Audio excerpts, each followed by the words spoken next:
I grew up on a plantation in Ruleville, Mississippi, in the Mississippi Delta. My parents were tenant farmers. Actually, they lived on a place, and we worked there for a living. Agriculture is all I know. Been farming. I guess I've been in agriculture since I was 9, basically working consistently from 9 to present. I had different agriculture jobs every summer until I graduated. And I went to Alcorn, of course, and majored in agriculture, and worked there on various programs that the university had that I could do summer work, student work, basically there on the farm there at Alcorn. So had a chance to work there, and then graduated from college, and first job was an assistant county agent in Bolivar County, Cleveland, Mississippi. Agriculture was always my dream, but the idea of actually owning a farm was far-fetched for me then, being just a son of a tenant farmer. A friend of mine was looking in the papers, and he saw some property up there that was being foreclosed on, and he told me about it. So that was my first farm. It was 60 acres and a house, and I bought that place and began to raise some cattle on it.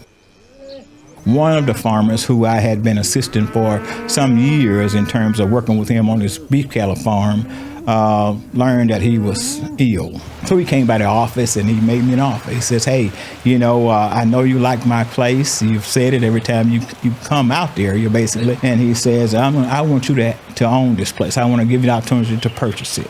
And he says, this is what you need to do. He says, you need to go to FSA and see if you can get a loan to buy the place. And I was elated. And I did that, and I got the loan.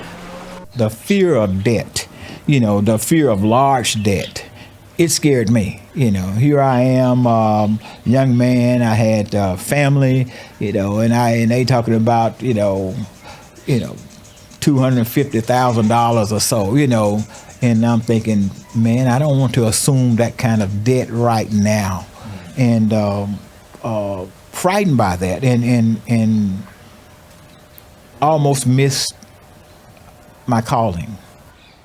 This was my time to own 250 acres now. From 60 acres, then I'm a 250 acre place, and so it worked out.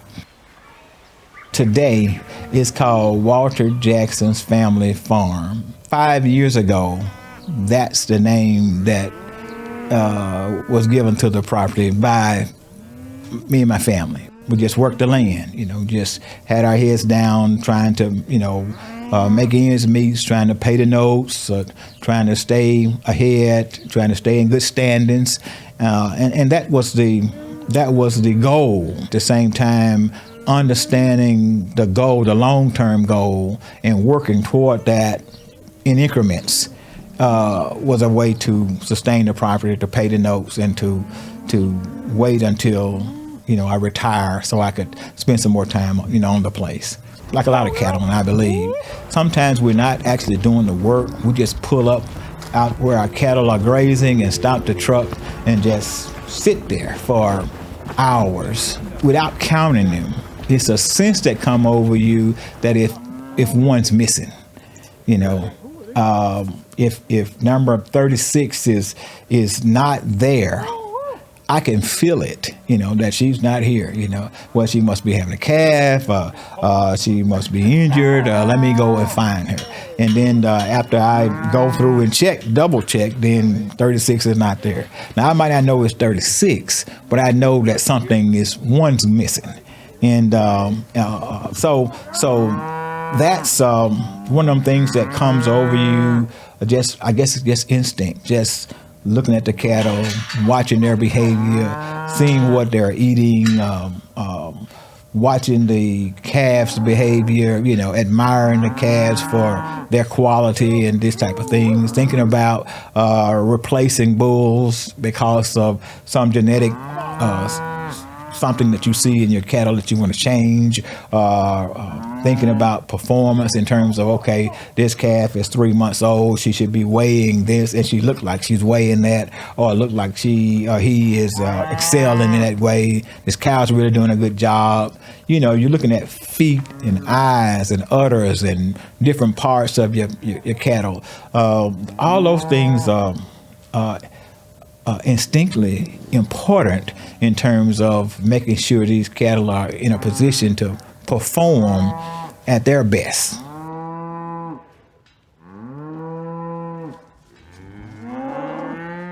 For some time, the only fresh water I had was in the corral.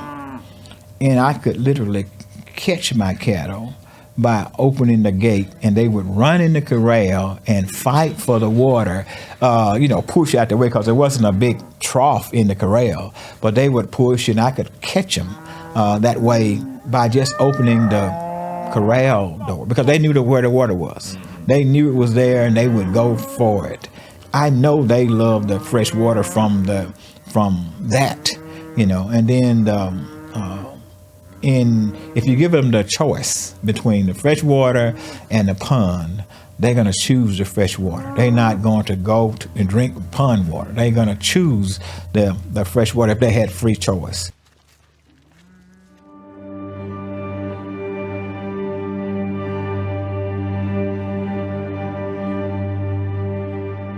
Oh, explain what the practice is here and what's called in common terminology, and just how it benefits your operation. Oh, so Delaney, this particular practice right here is commonly referred to as a watering facility, but it consists of about 3 components basically. The first one is called a pipeline, and so fundamentally what we do is we take a 1 inch. This is 1 inch PEX pipe, yeah. And you can use also PVC, 1 inch, but we put a water line from the watering meter, so it's up there, all the way to here, and we put a black backflow device right there at the soil surface there to prevent the backflow from going. So the first part is the water line, which is the most important, the pipeline. So we have a pipeline, again, with 1 inch PEX. And then the next component of this facility is the heavy use area protection. Yes. So what the specifications call for at least 10 feet from the rim of this watering facility in all directions to prevent the cattle from bogging, from getting, bogging. So we have 10 feet on each direction, except for this particular direction, because this facility is designed on the fence line. Right. When they are not designed on the fence line, then it would be 10 feet around the whole circumference of this particular watering facility. Right. The whole idea is to provide fresh, cool drinking water, clean drinking water to the livestock versus the pond. We had an old pond site. As you can see, there's a group of trees where the pond has silted in, some 60, 70-year-old pond back there, and we decided to just break the lid on that pond and create fresh, clean drinking water for our livestock, and they prefer this particular water. Yes, that's what I was going to ask. Now, is this suitable water for the mama and the calves? Baby calves? Yes. So newborns, of course, wouldn't be able to drink from this tall fountain, but a calf a month old or older are able to drink from here. Very suitable for both cow and calf in this particular pasture here. Typically speaking, early spring is when we get the best utilization of this particular pasture, and we have cows and calves in here, and they tend to get along just fine, just fine with it. Yes, and the agency provides the tank and the water line and installation. What assistance that you get provided in the in the installation and application of this unit? So the first assistance I got was the technical assistance that they provided to us. The conservationists came out and we had a conversation about the lack of water, and my concern was the old pond drying up, basically. That was my initial concern. Alternative. But as he came out and started to talk to me about alternatives, we came up with the idea together about putting a watering facility here. And so that was very pleasing to me to do that. So we moved forward with that, and I was able to get financial assistance for the pipeline, for the trough and tank here, for the float valve that's connected right here that manages the amount of water in here, keep it from overflowing, and for the heavy use area, the concrete area. Now in some parts of the state and some farmers choose to use a gravel pad for their heavy use area protection, where they use a geotextile and crushed limestone on top of that. They work fine. They work fine. But for me and my desires, I chose to use the concrete because I wanted to cut down on the operation and maintenance, the maintenance part of it. You know, the gravel pads, you have to get in there and maintain them a good bit. This one has been here a year, one season, and I have not had to do much maintenance to it. You can see we're getting some weeds around it because in the fall we did not cut them, back, of course, but we'll move those back and put our temporary fence back, and we'll have the cattle grazing in this area here this spring. That's a good idea to enhance your operation and the application and make it more feasible, because I think at one time, if you had some water source, if you had a farm pond and it was your water source, then the water in the trough, it was not eligible. How did that work, if you can recall back in the day, and what has changed since then? Yeah, see, I've been farming this place a little over 30 years now. And when I first bought this place, it had a few old ponds on it, and that was it. There was no fresh water anywhere, very few cross fence. This place was actually cropped. As you can see, there's some terraces out in some of the fields out here where the place has been cropped a little bit. So the place was actually cropped. And because of conservation concerns, the best use for this land is forages, basically. And so we basically planted forages all over this farm and began to try our hand at the beef cattle operation. So that's kind of how we started. And when we initially started, I was privileged to be an extension agent, and I had a close relationship with the people at Farm Service Agency and USDA Natural Resource Conservation Service, and so I was able to go in and apply for practices to begin to improve the efficiency of this particular place. We were running 72 cattle when I first got the place, and we were able to run those cattle, but we wasn't doing it efficient. So we decreased in our numbers over the time because of some unforeseen circumstances, and then we came back and started to build back to close to that number now as we started to grow back into the cattle operation. This water is going to be vital, extremely important, as we begin a speedier rotation through this entire place and using the whole place.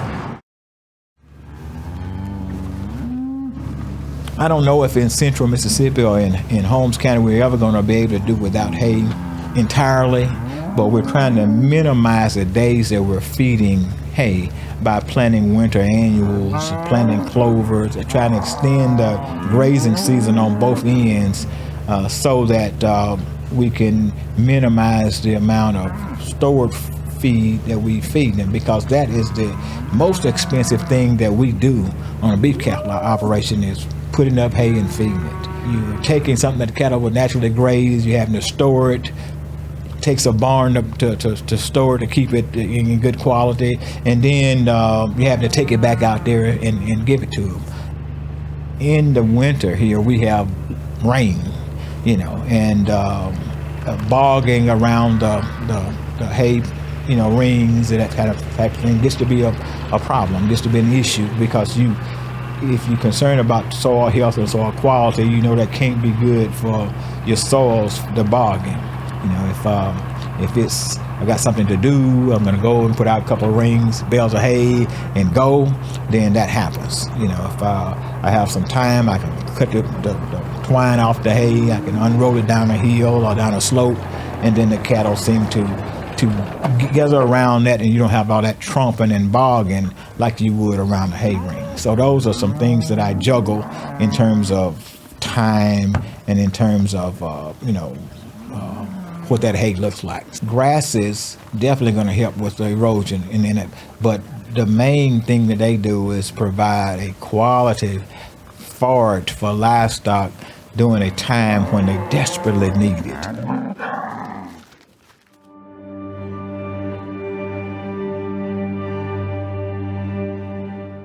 So what I want the cattle to do is come in here and just bite, just grab, just bite. And they're going through here and they're just biting, just arbitrarily biting. Then when you open this up and you see this green material in here, and you can see there's some vetch and there's some clover and there's some voluntary ryegrass in here, and some scratch factor old forages left, and cattle can digest this. They can begin to perform with this even in this condition, even at this time of year. That's it. They got a cocktail of multiple type of species in its diversity in the stages of growth and maturity, and some of it may be healthier than the others, but all of it is providing some form of nutrient fiber to this system, to the whole raw system. Now, one thing I want to ask you about all this, your liming program. How do you go about determining you do a soil test annually, or you do a soil test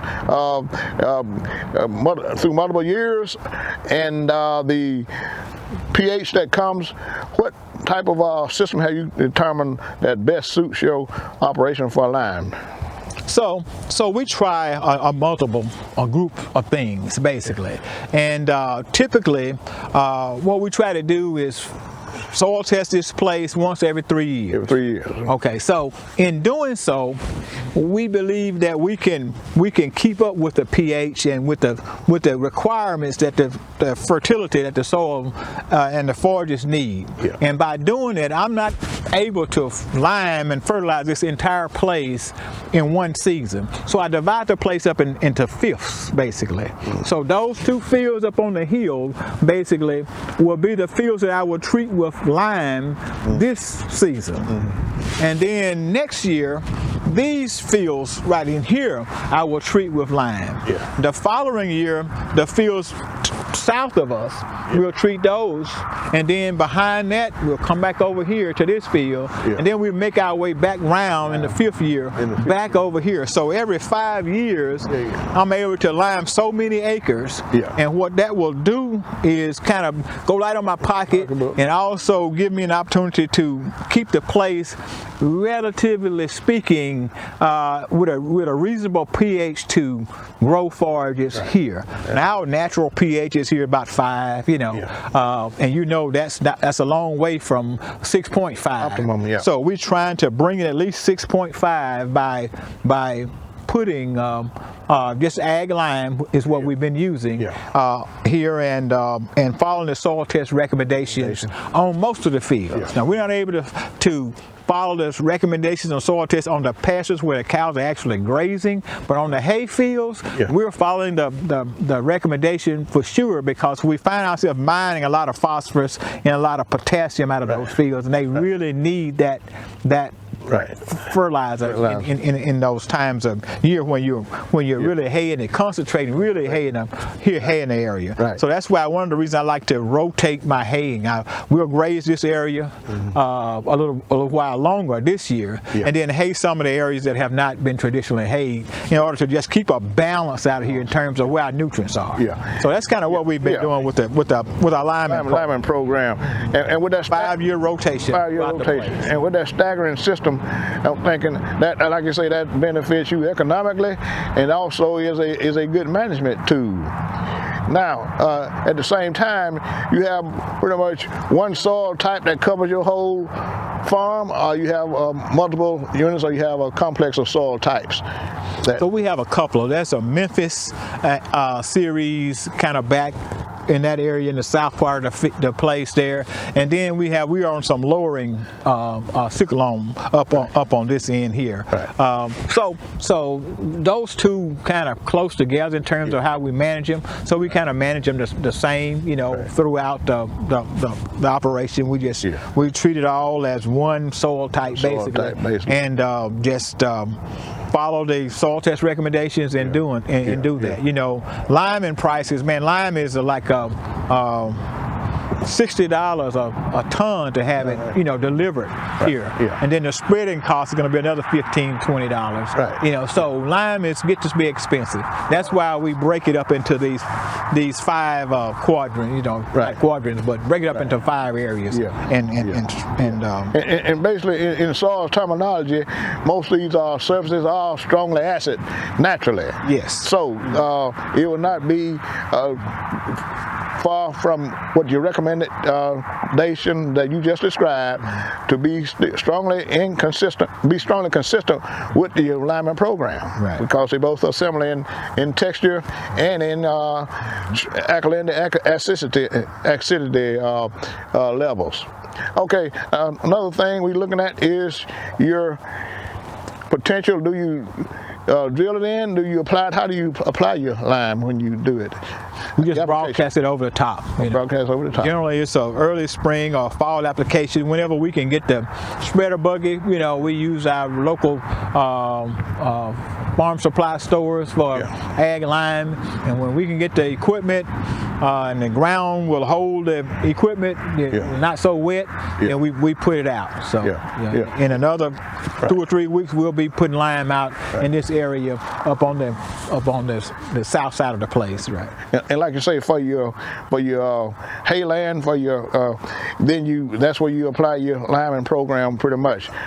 Okay, then therefore it's going to be a timing of the year. What time of the year you normally prescribe the best time to apply your liming program? Well, the best time to do it will probably be in the fall, the fall of the year, when so we can get, lime requires a bit of weathering so it can actually take effect, And so the best time will be in the fall of the year, but we can't always get the equipment that we need because we are in competition with the farmers in the Delta that's planting their cover crops and doing other stuff and need to have bigger acreage and need the equipment, It's more feasible for the farm supply store to work with a guy who has 1,000 acres and to work with a guy who only wants to do 50 acres, so they get priority, basically. But when we can get the bug in the machines and when I can afford it, that's kind of when we do it. So I just try to make sure that we get it out in the spring, in between, say, October and May. I'm trying to put out the lime. Now the fertilizers, of course, we try to do split applications. We want to put some fertilizer out at green up, and then we want to come right after a hay cutting or right after a graze period and go back out and put a little bit more out there if we're going to do a pasture. But typically we just fertilize in our hay fields, but we try to keep the whole place lime because where the cattle are grazing today may be a hay field this fall. Just depends on what kind of forages are left there. That's it. Cool season grasses are superior in quality, so we're going to get a healthier cow that's calving in the spring.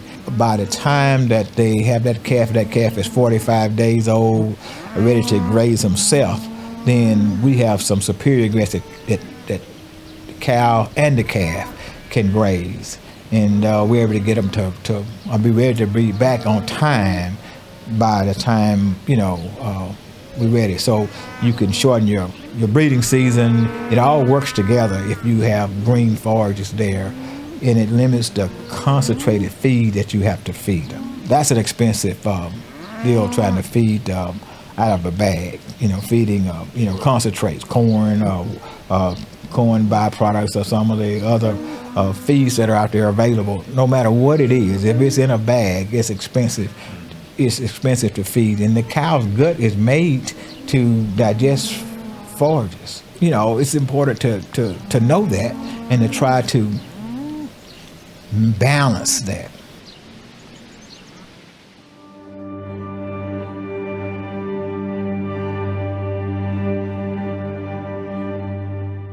And we are on an upland, and we see a winter cool season cover. And let us know what's your recipe and how it has helped improve, and what your thoughts are as far as we go into a climate discussion about climate change, global warming, climate smart, all of them things. That's what we'll segue into. But right now, let's know how you got started as far as planning this cool season cover, and what's the mix, and how it has helped, what improvements are standing to be made on this ground here. Okay. All right. So the base cover for this particular field is a Bermuda grass, Bahia grass mix. And in the fall, what we do is come in, we lightly disc this whole area, and we seeded it this year to a mixture of oats, wheat, and ryegrass. We use a diversity because, again, I don't like monocultures. Trying to get some early grazing with the oats, and trying to get some sustain the grazing season and lengthen it with the ryegrass, basically. So we planted wheat, oats, and ryegrass in this area, fertilized it, and we have a stand here. Now, this winter did not allow us, if you remember, we had a really dry fall, so we didn't get any rain to start with. And then after we got rain in November, then we started getting a little grass to start to come up, germinate and come on. And then we got cold snap back here a few weeks ago, where we had some ice and stuff up here. And so the grass is starting to come back, and look like we might be able to get in here and begin to do some heavier grazing in this area here as time go on. You know, the whole thing about climate smart and the whole thing about sequestering carbon is keeping green material out all the time, you know, year round. And so we are trying to do that here in these 2-3 pastures here, basically, by overseeding winter annuals in this area. And when I say overseeding, we did take a disc and we chopped in here a little bit too, to get a better soil to seed contact. It's been my experience that when you just throw it on top of the ground, you don't get the germination or cover that I desire to warrant putting down the fertilizer and warrant the cost of the seed and all that stuff. Right. So what we're trying to do is make sure we get as much forage growing as possible. Now, keeping this green all the time, we are sequestering carbon. We're keeping a live root in the system. We're also keeping green material out here year-round, basically. So when this grass is mature, it will probably be grazed really hard there the first part of last of May, first part of June. That'll be the end of the ryegrass. Right. But right in there, that's where the summer grasses, where the Bahia grass and the Bermuda grass really start to take off, and so it's green. And then next fall, hopefully we get the early rains like in October, and so we're trying to plant again. We'll drill this in here or scratch it and put some more in here, right, like that. Now, my heart is to do more of this across the farm, across the landscape. Right. And next year, what we're hoping to do is this pasture and this about 50 acres across this tree line. We want to do the other 50 acres too, so that we can even start grazing earlier. Move the cattle in on some of this, take them back off. Move them in, have a rotational system such that we can benefit from some of this grazing that's got big enough. Right. Some of the wheat and oats like that get big enough early. Benefit from that, and then take them back off. Even if we just leave them on for a few hours a day, put them on a better nutritional plane than what we have this year. So every year we're trying to improve, but we certainly want to keep something green available for the environment, for the ecosystem, and to work on this global warming piece, because we're starting to see bigger storm events. 3-inch rain the other day. The last weekend before that, we had up to 5 to 6 inches of rain. Rain for big events, and not anything in moderation, just big events. The storms. I told you about the tornado that came through and took out the barns and those type of things. So we're starting to have these big events, and that's indicative of the climate issues that we're having. And again, the drought really put a hurt on many cattle farmers in this area because of our hay situation. We were not able to harvest on many farms. Farmers were not able to harvest enough hay, and so that made hay sales really go up for those who had surplus forage, and then it also made a lot of people start to harvest fields that were not quality hay, and so when we harvest hay that's not of quality, we really hurt our cattle this time of year when they really need good supplemental feeding. Right. We are planning for the future. We have, with the help of NRCS, we were able to get some cross fencing, and you can see we have begun the process here. We've have our posts and brace posts and all in place. We just need to pull the wire, stretch the wire, and we're waiting on a good day to do that. The reasons for the way we're trying to manage and graze the place is so that we can control the grazing and we can limit the amount of feed that we actually having to feed these cattle. Right. And by doing that, we're hoping to be able to move the cattle into this area from the gate that's north of us, and then into this area and watch the forages. I would tell you we're going to leave them here a week, but that's not so. We're just going to watch the forages. When we think they got half of it, we're going to move them to the next paddock over here, and then watch it. And when we see that we got half grazed, we're going to move them into this back side, and it's smaller than the other side, so we know that we can't keep them here long. But we're going to watch it, and then we'll bounce them back over to where they were and let this area recover. Let this area recover. Keep this blade, keep this leaf growing. Keep this, because this is where we are sequestering the carbon from. That's it. This is going to make the difference in the climate smart. That green leaf that's on this plant. More leaf we can get, the better we're going to be off. And it's sequestering carbon, and it's using carbon for an energy source so it can grow. But the main thing is carbon is not being escaped back into the atmosphere. Exactly. Yes, and I know you said that based on our moisture and the rainfall, and you had not already commenced grazing, one of the other reasons is the compaction. You have a livestock herd, and they compact the ground when it's soft and moist. It's too wet. So, and you have your system, your cross fencing, try to manage according to that wetness condition. So explain. It's been pretty wet. We like I said, we had like 5 inches of rain about 14 days ago, and then about 3 days ago we had another 3 inches. So this area has been pretty wet down in here, particularly in the lower parts of the field. So we don't like to graze areas when we got those conditions, because the hoofing action of the cows really do more damage to the forages that we got coming along than the benefits they get from grazing those areas. So with cross fencing, we're able to move them back out, until we get this a little bit more firm, and then put the cattle back in here, off and on, just bouncing them off and on. It's kind of a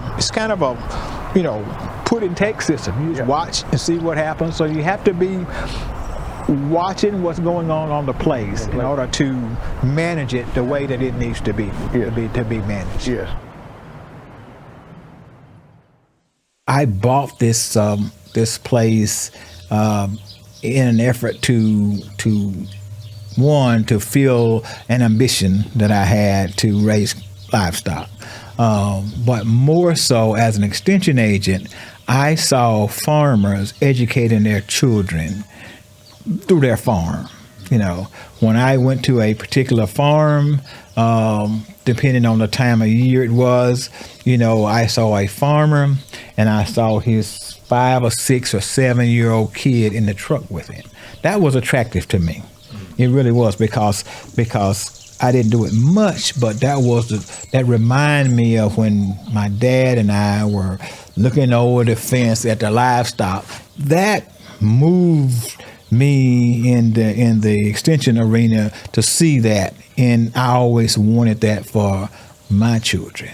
I didn't ever think it would become a reality, but when it did become a reality, that was my way of spending time with my children, spending time with my grandchildren, introducing them to agriculture, getting them to understand just life and death. I wanted to have something not just to leave my offspring, but something to educate my offspring in something different than football or basketball. I did want to get them in a different arena than that. If I can educate my children, my farm is my platform to do these things. People stop by, farmers, I meet people, sometimes they just buying hay. But in the hay buying conversation, we get a chance to talk about prescribed grazing, we get a chance to talk about fertility, we get a chance to talk about what time we need to cut the hay, we talk about weed control, we get a chance to talk about interseeding legumes, we get a chance to talk about practices that are on the place, we get a chance to talk about cattle drinking water, the fencing systems, the gates, the posts that we buy, just all different things, just casual conversations that farmers can gain from. And that's what the farm allows me to do, is to interact with the community and to help people that stop by. And I enjoy that.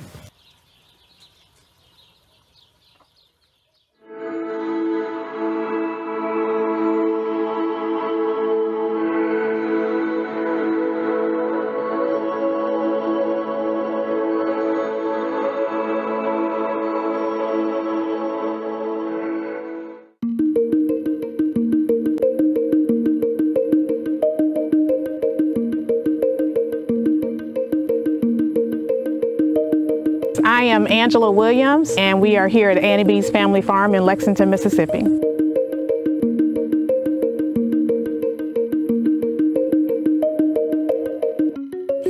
put this together?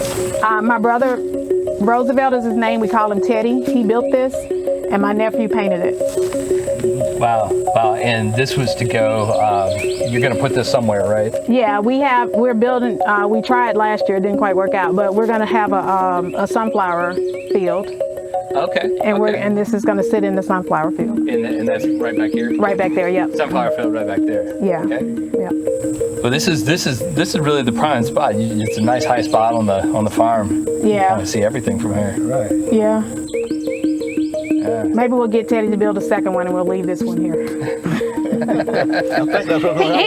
He built it in a couple of days, so it didn't take him that long to get it done. That sounds like an overwinter job. Right, right.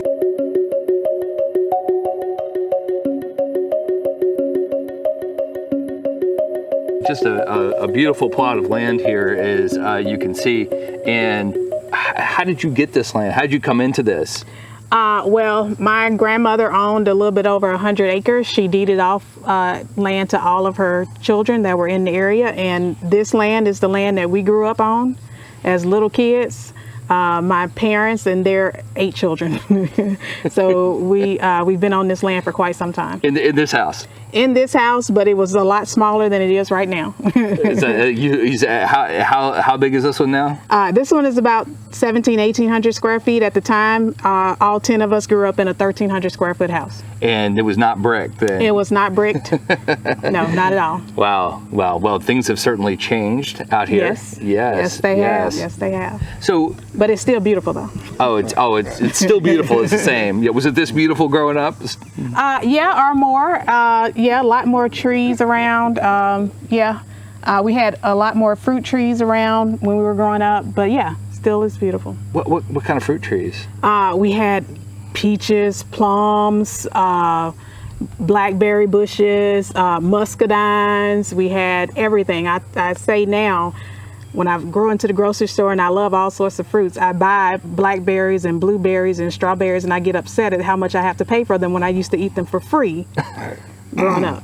So, Now, are those things that you would like to have again one day?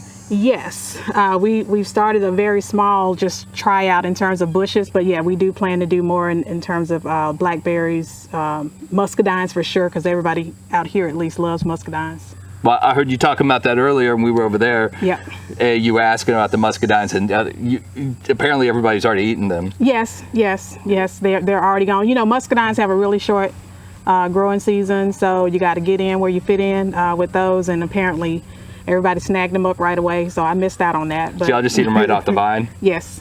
Right. You know, no time to even make a jam out of them because you know. Not in this area. They don't last that long. Wow. Yeah. So, how long have you actually been growing this as a farm out here? 2021 was our first spring growing season. So we're about 3 years in now. Yes, Angela, and I can relate to you growing up on a farm.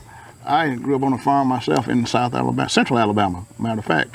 And I used to envy my cousins because from up north, we thought they had it going on, had it because they live in the city. But just didn't know I had it all. We had it all because we lived in the country, had all the room to spread and play any type of activity, hide and seek, all those different things. Hide and seek, red light, green light, them trees over there were full. That's it. All of the above, yes, absolutely. That's it.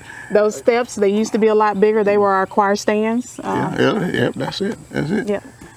Yes. What type of farming systems did you all do back during your early years? Did you all do tillage where you had the mule and the mow plow? You start out with the tractor farming equipment? None of that. When we were younger, we had some crops. I had another set of grandparents that lived about maybe a mile or two down the road. Everything was hoes and rakes. It was all hand back then. We didn't have any mules. We didn't have any tractors. We didn't have anything. And so on my other grandparents' properties, we had, vegetables, pretty much everything you want to eat. Plus we had an apple orchard, and we had some more plums and things of that down there. Apples and pears, I believe that's where we got our pears from. Yeah. So we had apples and pears down there, and up here we would have just mostly vegetables and the fruit trees that we talked about. And we also had some chicken where we got our eggs from in the back. Oh, this just sounds. Which is something else we plan to be building our chicken coop. Okay. In the winter. So. Yeah, good. All right, that's nice. Yeah. I have some eggs here. Yeah. Mm-hmm. Yep. Wow. Well, that really sounds like a little bit of heaven right there. Yeah. Oh, yeah. Yeah. I tell people all the time, we were really poor, but we never went without food because we always had somewhere to go. We didn't have to depend on having to buy stuff to be able to eat. Now, what role did you play in that? Were you out here helping to grow and free all the labor. Kids? You were free labor. Yeah. You were the labor. You were the labor. Free labor. Yep. I still remember, I think it only happened a couple of times, but my daddy killed a hog over there once, and we had to be involved in that. But we were just free labor. Gotcha. That's the best type of labor. And in addition, you meant, I'd forgotten about that, the hoes and rakes. Oh, and you really didn't have to use chemicals back at that time because you had that, you thinned it, and then you also you remove the weeds with the hose and stuff. Yeah. Oh, yeah. So now we've come to up here years later, everything's chemical, some type of commercial amendment that we use to remove weeds and other pests. So what are the things that you see now that you probably would still like to see done as far as an environmental approach as far as handling insects and weeds? We still out here still have a bunch of holes in our in our garden shed, but we're mostly trying to use mulch and things of that nature to try to control the weeds. We also use neem oil to try to control insects and things of that nature from an organic and environmental standpoint. And what do you call this field right here? This field is called Mama. This is Mama. Yep, because Annie B is who we called Mama. She was our grandmother, but we called her Mama. So this is Mama. She's the original. Gotcha. Yeah. Gotcha. And what is this field over here? That field over there is Daddy. Daddy. Yep. Mama and Daddy over Yep. there. And the tunnel is Big Daddy. Big Daddy? Yep. Big Daddy. Okay, Big Daddy. That's right. That's right. Yeah. Gotcha. That's great. Yeah. Yeah. And you say you guys are going to put yet another field in? Put Yes. Another field out there? Another field in. Yep. Mm. Okay. All right. Well, what kind of stuff are you growing out here now? This year we had tomatoes, purple hull peas, which were a huge hit, okra, also another big hit, and we tried our hand at peppers. They didn't work out quite as well, and cucumbers and squash. Squash are always another big hit. So what were the issues with the peppers? They just started growing in late. We planted them pretty early, but they didn't start coming in until just now, I think a few weeks ago. So yeah. But what would you say the biggest challenges you've had out here have been in trying to get this farm going again? Knowledge, trial and error. I mean, I know that that's important in learning, and everybody has to go through it, but just, trying to stay motivated when things don't go quite the way that you need them to. Resources have been a huge issue for us, but we've been working through that too. So I think those are probably the biggest ones. Can you maybe tell us a little bit about your vision for the future, where you want to go, 3 years, 5 years down the line? Mm-hmm. I would say 3 to 5 years down the line, we don't want the people in this community to have to drive 20 minutes to Lexington or 20 minutes to Greenwood to get their produce. We want them to be able to get at least some of it from us. So they can just call us up and they can come get it, or we can take it to them, whatever the case may be. We want Annie B's to be a resource for the people of the community the way it used to be. Well, maybe we can jump into that just a little bit more. I don't know if everybody really understands Holmes County and where we are right now, but in your experience, is it easy to find fresh fruits and vegetables at the grocery stores? Are there any grocery stores? The closest grocery store is about 15 to 20 minutes in Lexington, or about another 20 minutes to go to Greenwood. You will find better produce in Greenwood, I'm sure.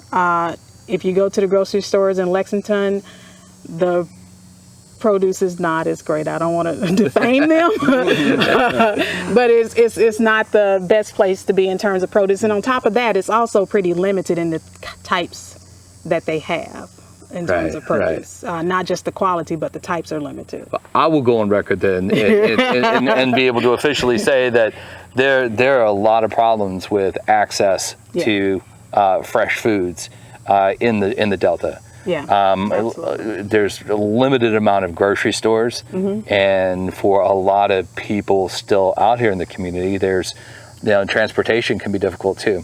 Yeah. And so it becomes very difficult for people to. It's such a shift. I mean, people who grew up actually being able to grow what you eat, and now being removed from that and very dependent upon what you see here now is a lot of fast food, and that's the primary source of obesity and exactly disease, and primary source of calories for a lot of people. Right. But it does lead to all of the health challenges out here as well. Yeah. So this is a goal of yours to help change that? Yes, absolutely, because my grandmother was a source for the community. A lot of people came to her for a lot of different things, and I think that that's a tradition that we would like to be able to carry on for her. I think it's important for us. Annie B's for us is not a, hey, we plan to make a whole bunch of money, because we know, and most of us do pretty well on our own, but we want to be able to use the land for some good. We're going to keep the land. We're not giving the land away. So the best thing we can do with the land is to use it. Right. Angela, it's been said that the best teacher is the ones that do it and know from the beginning to the end on how the progress and how the process goes. Now, as far as the youth in the community, you plan on reaching out to them or sharing what you have learned, and be able to hope that they take on that type of interest and Absolutely. I'm glad you said that. Last year was the first year that we participated in the Ag Day at the high school down in Lexington. And I believe it's Home Central High School right now. They've changed the name a couple of times. And from that, our 2 part-time workers were high school students who are interested in agriculture, who want to go to college and major in agriculture. So yes, we definitely want to influence the youth. Right. So that's fantastic. What kind of benefit did you receive from them as well? Just seeing the excitement in them and knowing that they were interested and wanting to keep carried on, because I mean, truth be told, most of the time you see farmers and they're much older people. I'm getting to the place where I'll probably be considered older too, but most of the time they're late 20s. You know, I don't think that's going to be old, right? Thanks, right?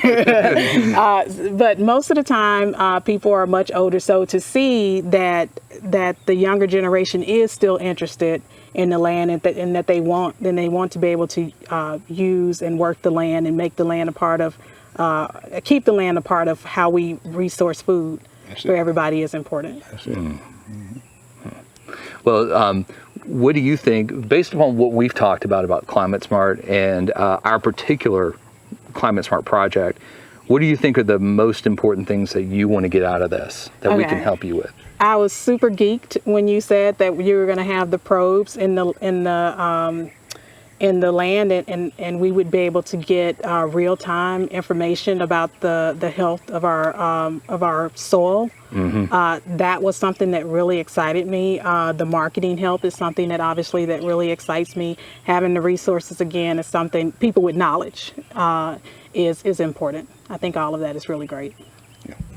That speaks a lot to what the needs are, and we will absolutely work with you on those things too. Yeah, and the market part is there's the marketing part of it, and there's the building the market part of it. Yes. And then when we have tons of ideas, by the way. I'm sure you do. I'm seeing the Annie B's chair over there, the statue, and we can tell y'all have a knack for marketing already. Yeah. But there's also the food safety side of it. Yes. That comes into play, and when you start thinking about maybe want to help some schools out and stuff like that. That becomes a factor as well. Absolutely. And so we definitely want to help you with that. Yeah. And I think what your mission here just aligns so perfectly with ours in terms of really wanting to keep the integrity of the land in place.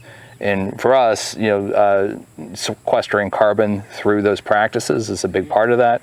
Reducing greenhouse gases, or continuing the kinds of things that you're doing that don't release a lot of greenhouse gases, and using some things like crop rotation and cover even more to your advantage to help on pest management, as well as developing the tilth of the soil. I think those are a lot of the things that we want to continue to work with you on. Well, we're excited. We appreciate it. Thankful, all of the above. So yeah, we're ready to go. All right, let's get growing. All righty. Let's do it. All right.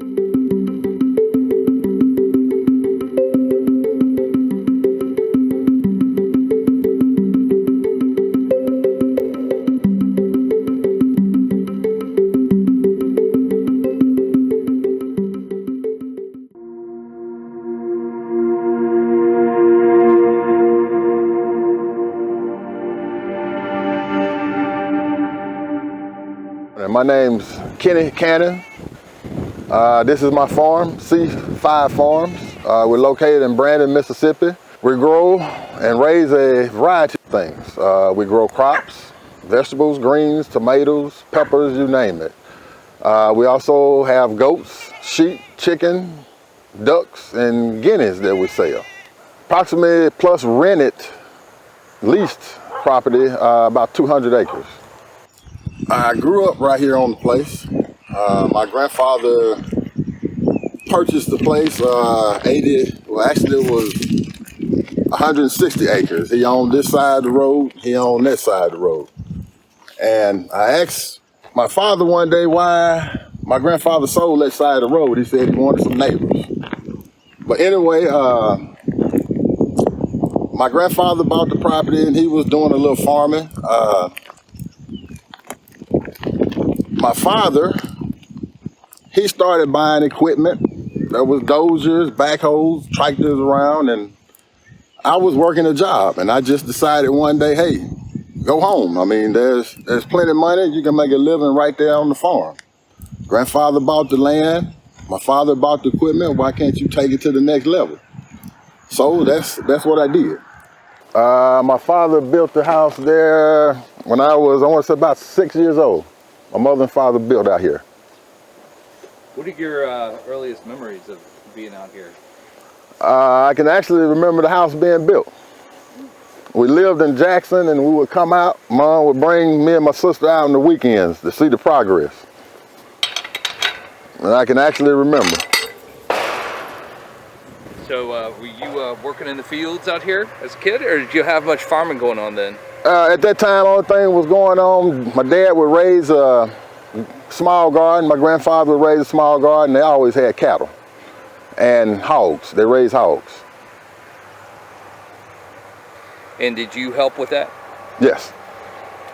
Yes, that was a chore. that was a chore. Can you tell us a little bit about that? What was that like? They had 32 sows, and there's an old shed still on the property, still standing. What they would have to do is get those pigs off the ground before they could take them to market. And so those pigs was on a concrete slab in a building, and every Friday night, I would have to help my father clean that building out. He would walk around with the water hose, and I'd have a broom, pushing and pushing and pushing. And that scent would get in your skin. And that scent would get in your skin, and my hands at school would smell like that hog shit for 2 days. It was embarrassing. And yet, here you are, farming again as an adult. Yes, I came back. So what was the draw for you to do that? I saw more opportunities. I saw more money on the farm. And my goal is to provide for my family right here. I don't want to have to leave home to go to work. I want to provide right here on the farm. I asked my father about going into the cattle. He told me to look into goats. He said there's a bigger market for goats. So I started researching the goats and actually started selling goats before I owned a goat. So I had to go get some goats, and I created a market with local Mexicans, Africans, Jamaicans, pretty much anybody from overseas that eat goat meat. And from there it took off to even more. They were looking for free-range chickens. Started purchasing sheep. So now we sell a lot of free-range chicken, sheep, goats, and we also sell cows right out the pasture. People come, they slaughter themselves, or either we'll slaughter for them. Yeah, how many head of livestock do you have out there? Cattle, here, there are probably about 15 weaning calves, and we have some more cattle down the street, probably about 30. Well, let me take that back, maybe about 20 head of females. And goats, there are about 60 goats. And sheep, last count on the sheep were 84. Well, these are meat. Yeah, they shed. They shed themselves. You don't have to shear them. So that saves a lot of work. Well, tell us a little bit about the weather and how you've seen that change since you were, or stay the same, or change, or what has it been like since you were a kid out here? I've seen it change. It seems to be getting warmer. I can remember as a kid wearing large coats, And now, you know, you can sometimes get away through the winter with short sleeves on the whole winter. So yes, I've seen it change. I install a lot of fences, and I'm noticing now that the ground is a lot harder and getting even harder than what it used to be. Harder to break up, dig holes, having to water more because it's drier. Do you irrigate? Do you have a source of irrigation here on your farm? Yes, we use drip tape. I hadn't put any out in this field yet, but the other fields we use drip tape. And do you use municipal water, or do you have a well? We have a well water. When did you get that well installed? That well was installed probably about 6 years ago. How did that change your farming? A whole lot. Was able to water. You didn't have to wait years ago, tote water. Tote water. Now, will you, getting back to your garden here, now will you cut down or pull up those okra plants once they are stop producing, or how do you manage that part? When they stop producing, pull them up. Pull them up? Mm-hmm.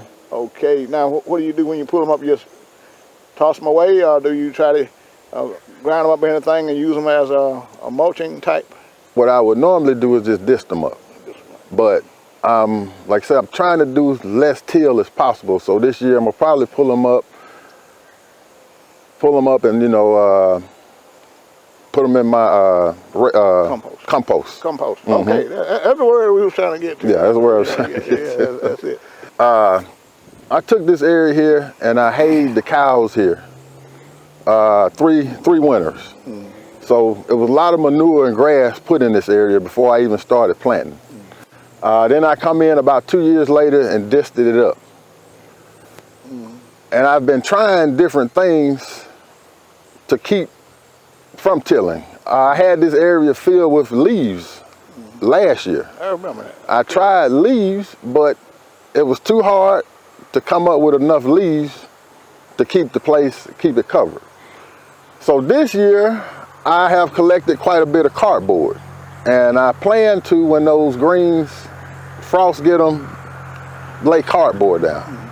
I'm thinking I may have to weed eat them first and then just lay cardboard down. But I've been trying different things to keep from no tilling, but the products are kind of hard to get. I'm looking for okra, maybe about this size, a little bigger. This one here would be too big. Get tough. Mm-hmm, get hard, they say. And what am I looking for? I'm looking for, hopefully not to see any diseases. Bugs. Bugs, mm-hmm. About how much have you harvested from this row of okra? How much have I harvested from this row of okra? I didn't keep exact records, but if I take a guess, I want to say about 5 or 6 bushels so far. Yeah, that's a lot of okra. Mm-hmm. Okra sells good too. The market for okra is good. Yes. Mm-hmm. Are you able to get rid of it pretty quickly, or do you need to store it? You freeze it? What do you do with it? I usually get rid of it the next day. If it gets picked today, tomorrow morning it'll be gone. So you have people coming by to pick that up? Yes. Mm-hmm. You sell it by the peck or by the pound? By the pound. Now, how long has this field been in use over here? This area has been in use 3 years. And what was it before that? Before that, it was pasture space.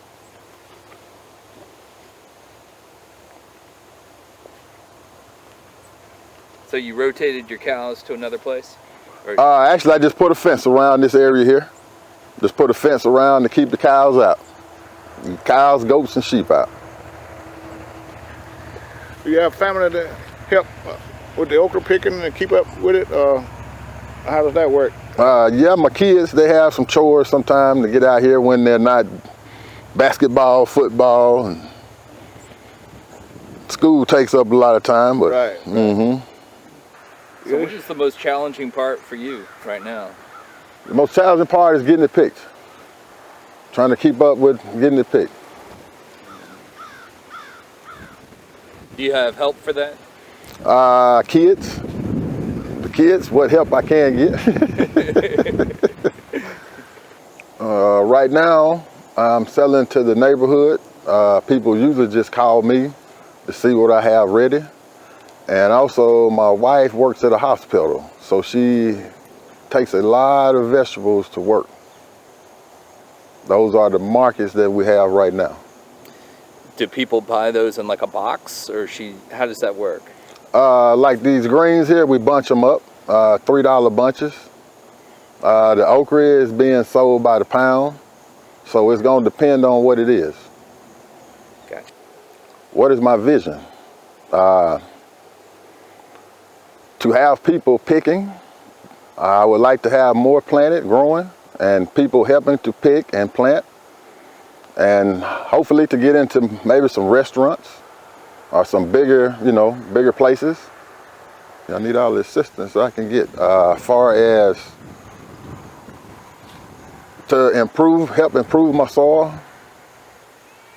and on the marketing end and on the business end. I pretty much need help all the way around. I come from old school farmers, didn't keep records, didn't run the farm like a business, and that's what I would like to do. If I can create the farm like a business, most likely one of my kids will carry on. But if they have to get out here and work as hard as I do and not really seeing what's going on the money end and everything, I don't think they would carry on. But that's one of my goals also, is to get it set up so they just look at the books and say, okay, hey, yeah, I want to do this. I want to continue. I hate to see the property go to waste, grow up into trees and things, because I've seen it happen so much as I'm growing up in this neighborhood. Like all this property over here used to be clear. It was being farmed.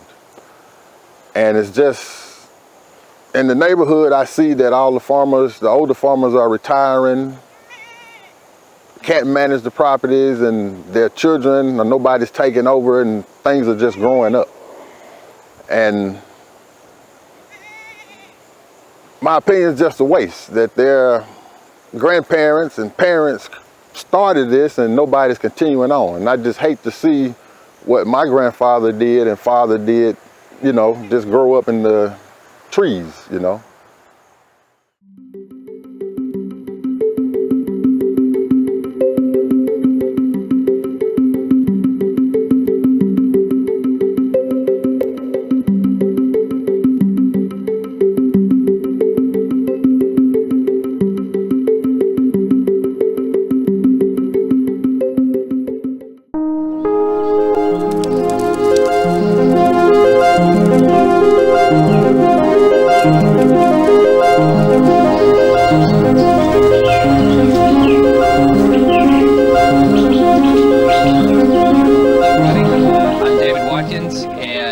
This is Delaney Johnson with Upland Farms, and we are here today at the Melton Farm as part of our Climate Smart initiative, and we are really excited to be here today. And we are here with the one and only Ethan Melton. Ethan Melton, right? And is it Melton Farm or Melton Farms? Melton Farms. It's Melton Farms. Me and my wife argued about that. She said it didn't make any sense, but I said for some reason it sounds right to me. So. You know what, it does sound bad. We look around here and there's so many different plots, so much different activity. It really does make sense that this is farms instead of. Did you win on that, or did she? Yeah, she eventually she kind of grew on her. She said, yeah, we'll go with that then. Right. So right away, I guess we're getting wife. Very important part of the decision making on this farm. Oh, absolutely. If it wasn't for her, this wouldn't happen. She's the one that really pushed us into it. So we started back in. Right after the pandemic. We've always hobby farm. We had a very small plot. We grew for ourselves and everything, but after the pandemic is when we saw, hey, there's probably something here. She if it wasn't for her pushing me into it, we wouldn't be here today. So you were not always a farmer? Yeah, oh yeah, I've grown up farming. My grandpa farmed, his daddy farmed, and his daddy's farmed, and we've always done it. But Funny enough, when I was a kid, my grandpa, he'd make me help him in his garden. I hated it. I swore up and down. I said, when I get older, I will never do this again. And Sure enough. here I am. There you go. There you go. So here we are in Adams County, in just outside or right in on the border of Natchez, here in Mississippi. And about how many acres is the total? We're just under 37 acres. It's like 36.6 something. We're actually farming on about an acre and a half. Okay. And that does not include the livestock? No, the livestock, they graze the majority of it, probably 20 to 25 acres or so that they move around on. Now, I guess we could look at, you're doing a number of different kinds of production on your farm, and you serve mostly farmers market. Is that correct? The Natchez Farmers Market's that's our bread and butter. That's where we focus most of our attention. We're slowly expanding out to different vendor markets. My wife, she's gotten into craft making, so we're trying to stretch out to different vendor markets to generate extra income for the farm. We're there every Saturday. Whether it's rain, sleet, or shine, we're there. Is that going to the winter months, or is that just about winter? It's every week. Every week. Yes, sir. 52 weeks a year, we're down there. Wow, you got something. That is a farmer. We've been out there in the scalding heat to near thunderstorms, blowing tents away. We're out there. That's right, and that's your main livelihood. Is that right? Yes, Okay. sir. That's why you got to be out there. You got to be making the money. Yes, sir. We're not there. The farm don't get paid. What are your key crops that you're growing here?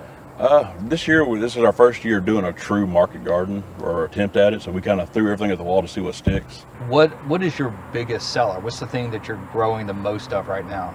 Right now, we're really focusing on. We found this year that purple hull peas done really well. So we're trying to double down on those, and next year we will definitely be probably doing 2 to 3 times what we did last year as far as planting wise, because they were our #1 seller. We do really good on greens, mustard greens, and collard greens. Those do very well at the farmers markets. We did a big crop of corn this year. We plan on milling into cornmeal and grits. We haven't got to that yet, but we're hoping in the next few weeks to get that done and try it out for ourselves. If it works well for us, we're going to try to move it to market and see how it does. I'll do a spring and a fall crop. I'm getting ready here in the next coming weeks to start putting in like some mustard greens and some collard greens in it, and it'll go until the frost kills it, and we'll probably put it to bed about around December maybe. We'll put it to bed and it'll rest until spring of next year. Now the vegetables are not the only thing you grow out here, right?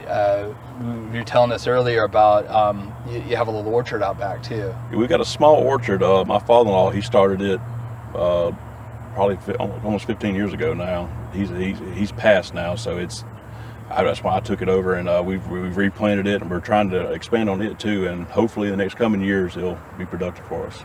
Right now, the only thing I'm harvesting is I got 1 peach tree and a couple blueberry bushes, but I've planted cherry trees, apple trees, pear trees. I've got some fig trees and a couple orange trees that hopefully they'll come together.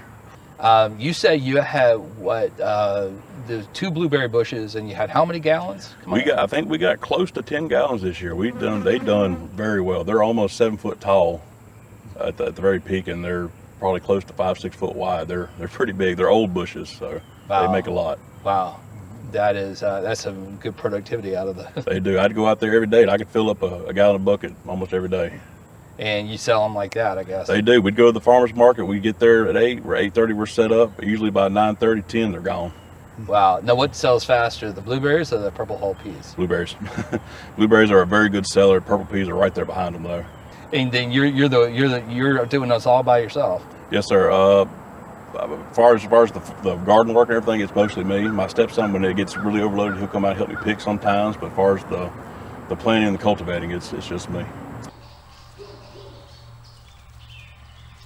All right, Ethan, so you've got an amazing livestock garden out here. It's your livestock field out here. Can you tell us a little bit about what you got and how you set this up?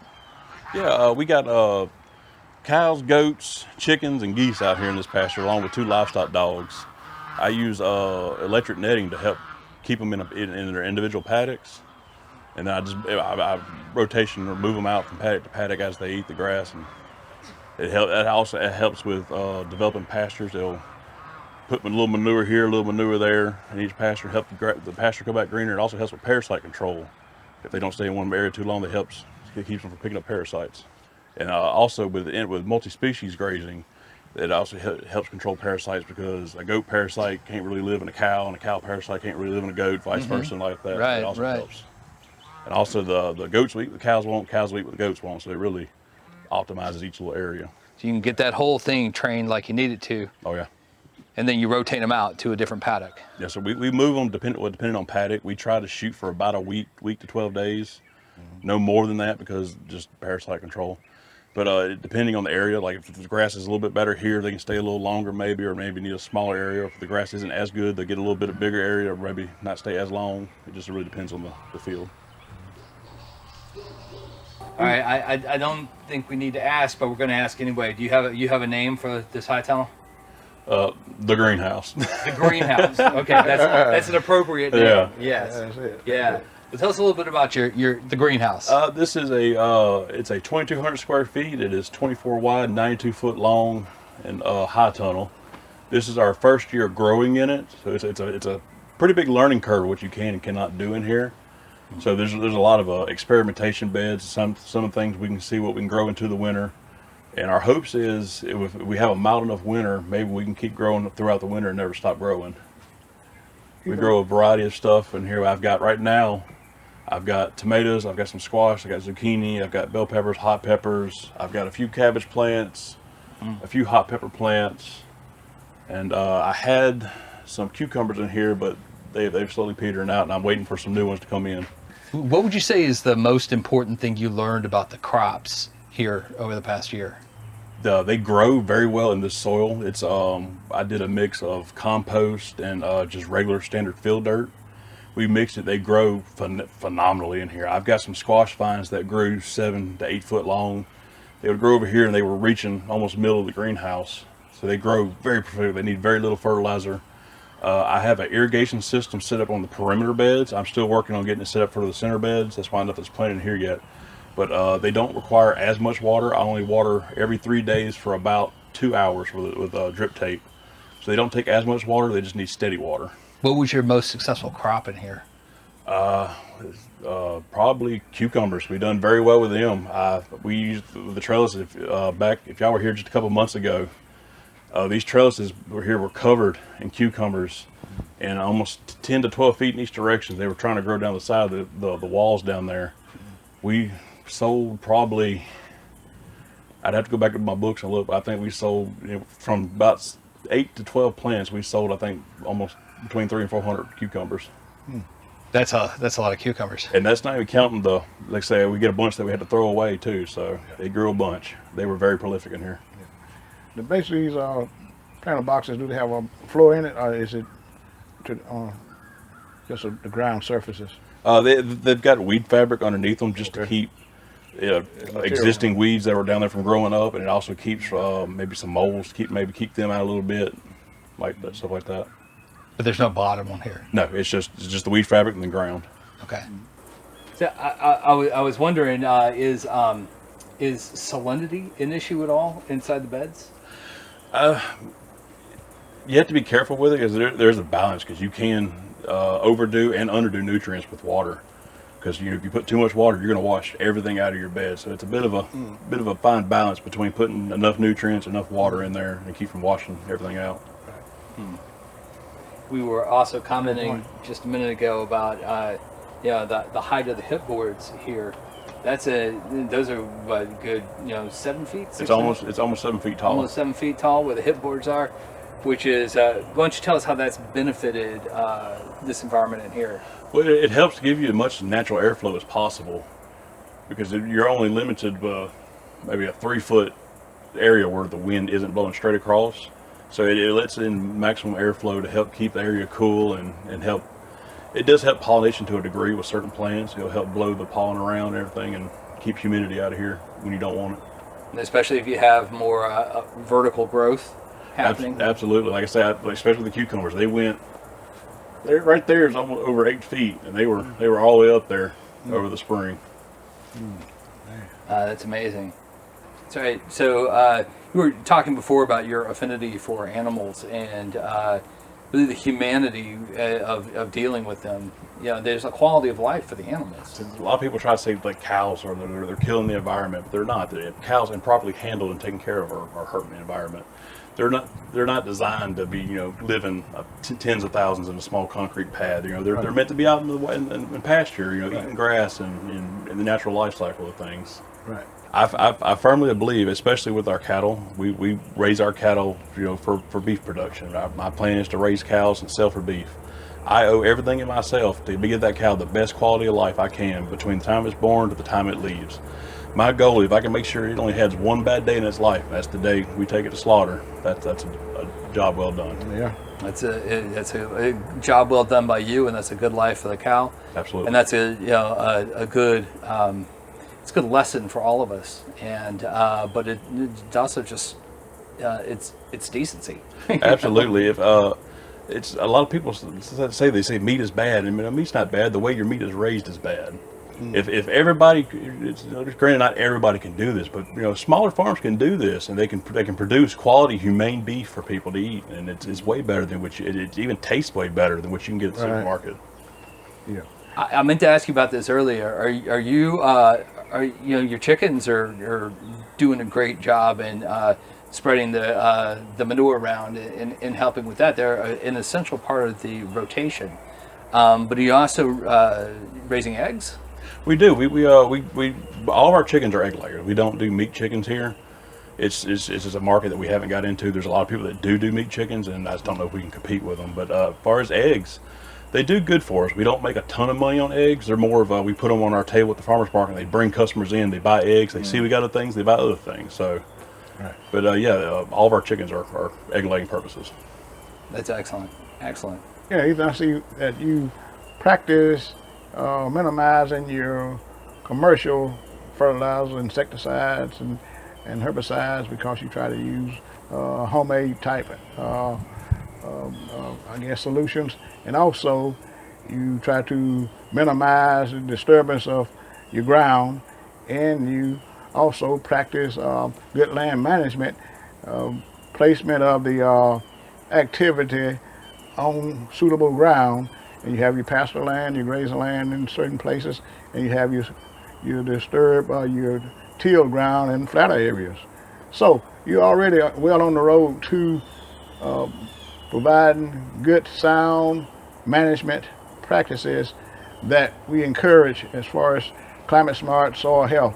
So what we are encouraged about bringing you on board as a participant is the things that you aspire, and the purpose and objectives of the program is going to real fit right into what you're already doing. It's not going to be a big lift of what you're already doing. So it should be pretty easy and less painful and look like what you have established already. We just want to be a part of seeing it improve upon what's already here. And like I say, Dave was saying, in 1 year, 2 years, 3 years, we should gradually see improvements. And even in your organic matter content in your fields and in your areas, we look at Mississippi more or less have 0.5% organic matter, mostly because a lot of our soils are not fertile. Okay, but we're looking at up to 3% in the probably 45 years. We're looking at a 3% organic matter content.